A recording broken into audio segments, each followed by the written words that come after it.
Welcome to the Dug in a Pub podcast, where I share thoughts, stories, and conversations about my life and my journey post-suicide attempt. I'd like to begin with a fact. So pull up a stool and let's see if we can change the world. I'd like to begin with a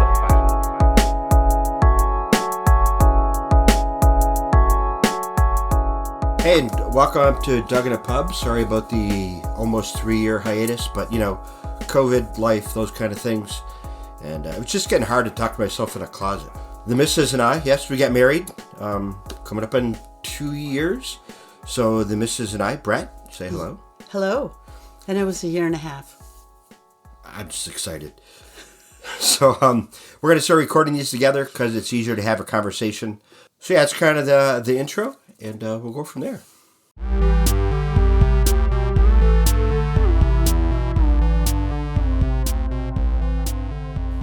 So, on the marriage, we actually became friends on Facebook on August 14th.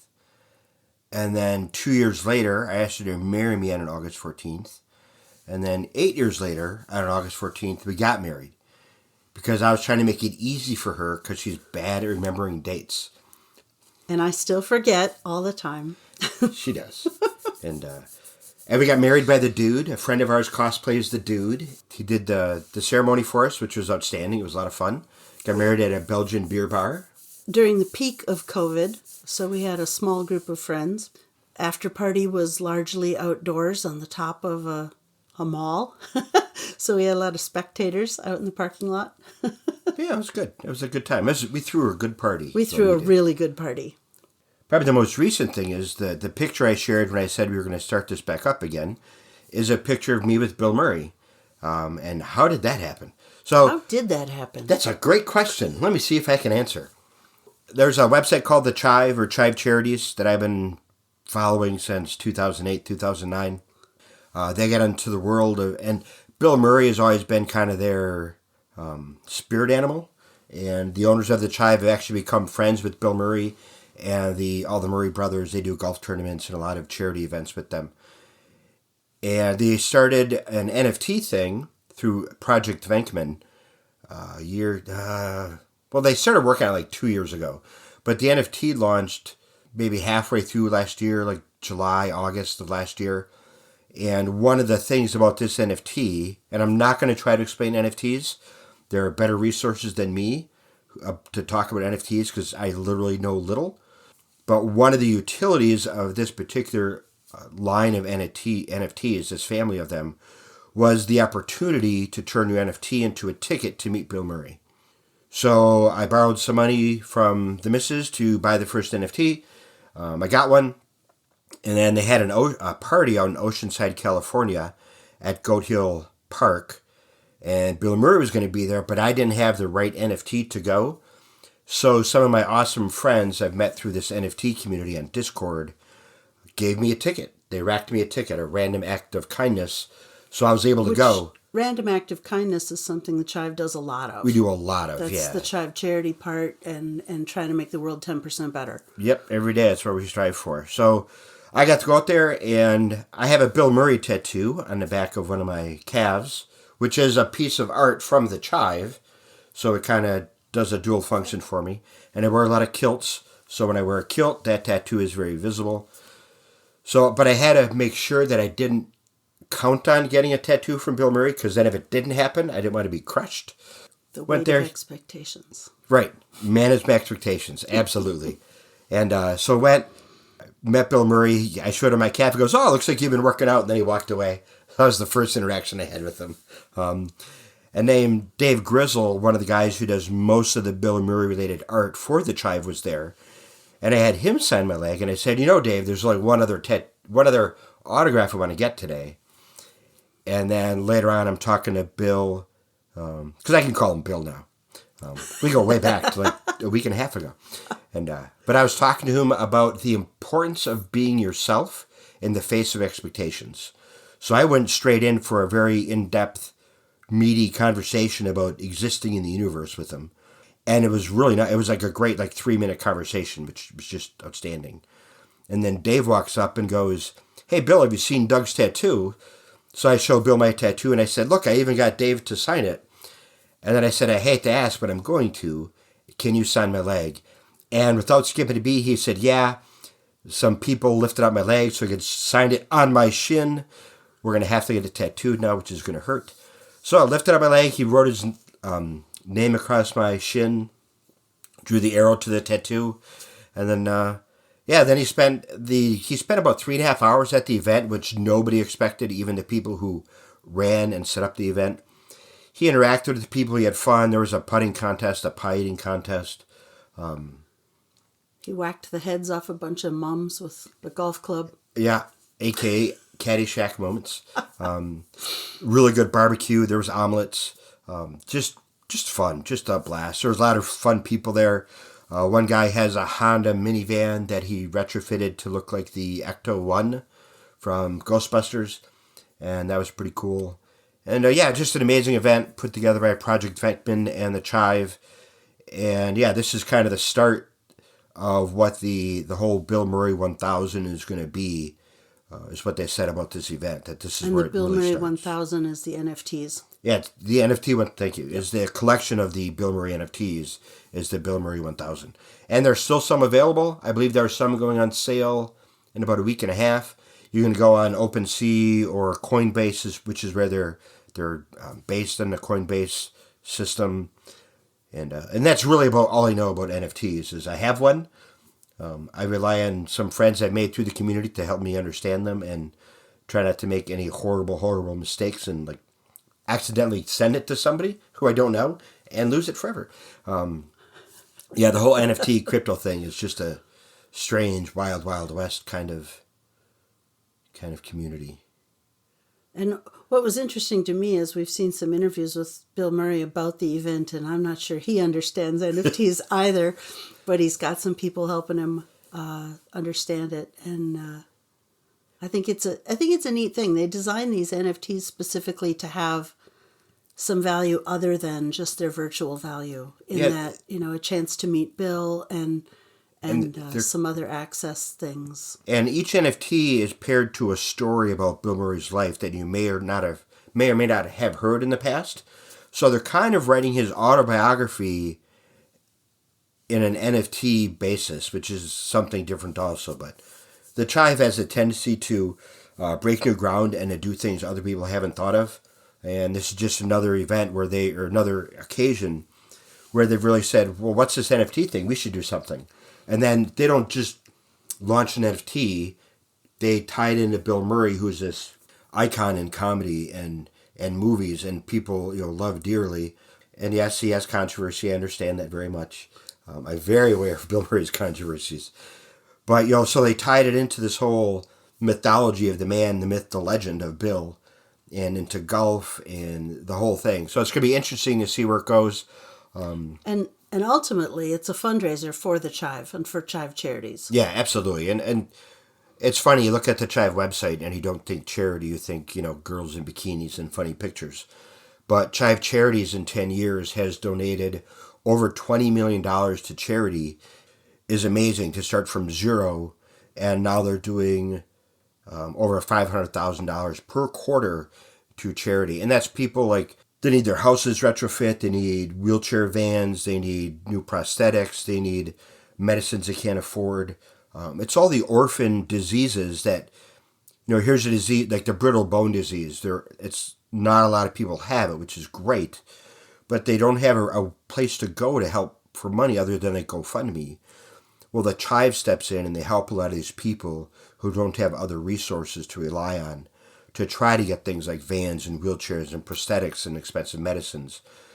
There was one a few years ago where there was a vet that had bad PTSD and he wanted to buy this cabin in the woods for other vets to go to and get therapy and relax and kind of unplug from the world and get help. And I think he was trying to raise $75,000 for this cabin. In 24 or 48 hours, the Chive community raised, I think it was $250,000. And that's the amazing thing about the Chive community. They throw it on the gauntlet, say, look, we're trying to raise $30,000 for this person.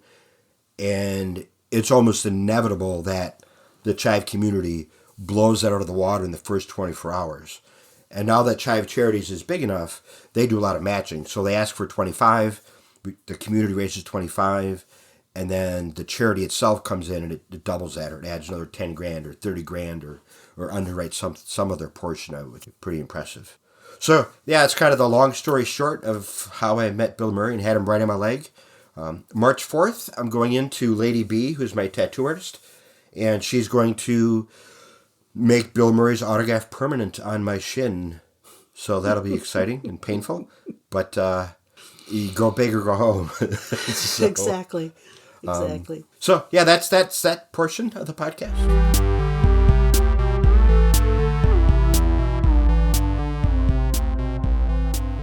I guess now I want to talk about what this podcast is going to be for people who haven't heard their previous episodes. I think I did like 20 or 22 or so. There are some interviews with people or breweries that I really like. I think I talked to Brad on one or two. Mm-hmm. But really, this whole podcast started because coming up on 13 years ago, I tried to commit suicide, and it didn't work. I stuck around, and I'm here, and I think since then I've been living a pretty happy life. And a lot of the conversations in the early episodes, we're probably going to cover some of that territory again, but a lot of these things I think are things that it doesn't hurt to talk about over and over again. At least for me internally, a lot of the things I've done to try to get past where I was when I tried to kill myself, I talk about internally over and over again anyhow. And then just about a year ago, I lost a niece to suicide. 5 years ago, I lost a nephew to suicide. There have been other friends in the middle that I've lost to the same thing, because we don't talk about it, and we need to, and that's why I share my story, because, and we'll talk about life and things we've done and places we've gone and struggles we've had and people we've met. And yeah, if you have questions, email me questions. If there's a topic you want us to cover, if you want us to shut up, we're not going to. But, if you want us to expand on something you've heard in a previous episode or would like us to revisit. Yep, we've done that before. Yeah, we've been together a while now, and I think we are a pretty good match as far as helping each other with our various dark edges. Yeah. And getting through stuff, and like to help other people where we can. So. Yeah, I mean, that's, making the world 10% better, right? I mean, I say a lot of cliches, but the more I think about these cliches, it's because they're real and they're accurate. My favorite is probably we're walking each other home, or life is a team sport, and we're literally all in the same team. And I just, people struggle, and I want to let people know that it's okay to struggle and fall down and get lost and cry and wail and beat your hands against the wall. I mean, that's all okay. And it's also okay to reach out to other people. In fact, it's the best way to get help is to say, hey, I need some help. And there's no shame in asking for help. We've stigmatized asking as a negative thing, and it's not. It takes so much strength to say, God, I'm lost. Can someone help me? That is a strong thing to do, and I'm tired of it. I'm tired of asking for help being seen as weak, because it's not. It's a strong, strong power move, if you ask me. It takes a lot of courage to ask for help. Yeah. And it's a lot of times people in this world are so busy with their own issues that they don't realize that other people might need help. And we're all really good at putting on the cheerful face, even when things are bad. And if you don't tell someone you're hurting, if you don't tell someone you're alone, if you don't tell someone you need help, they might not just offer. But if you say to them, I'm really struggling right now, the vast majority of people will stop. They'll listen. They'll talk to you. They'll give you hugs. Yeah. They'll try and direct you to resources. Yeah.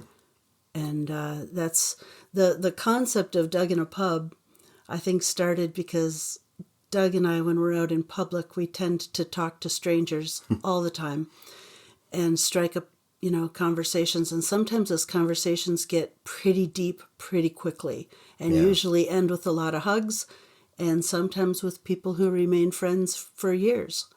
And so that's kind of what we're trying to do, is to keep doing that, to make ourselves more accessible, to make some of these ideas more accessible. And make the world smaller. Exactly. So.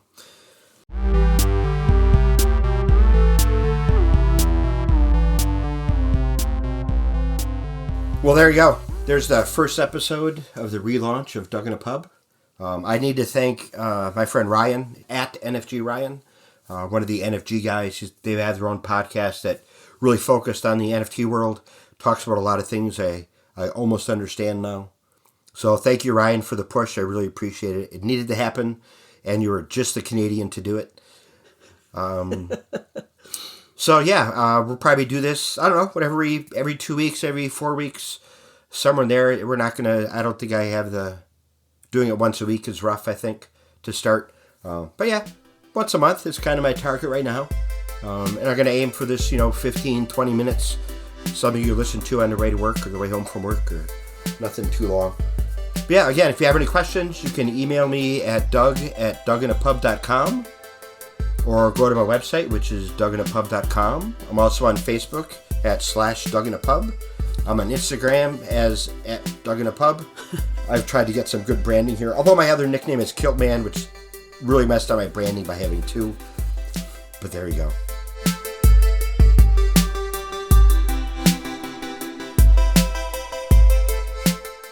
If you made it this far, thank you for listening. If you have any questions, want us to talk about something, please ask. Take care. Bye-bye. Bye-bye.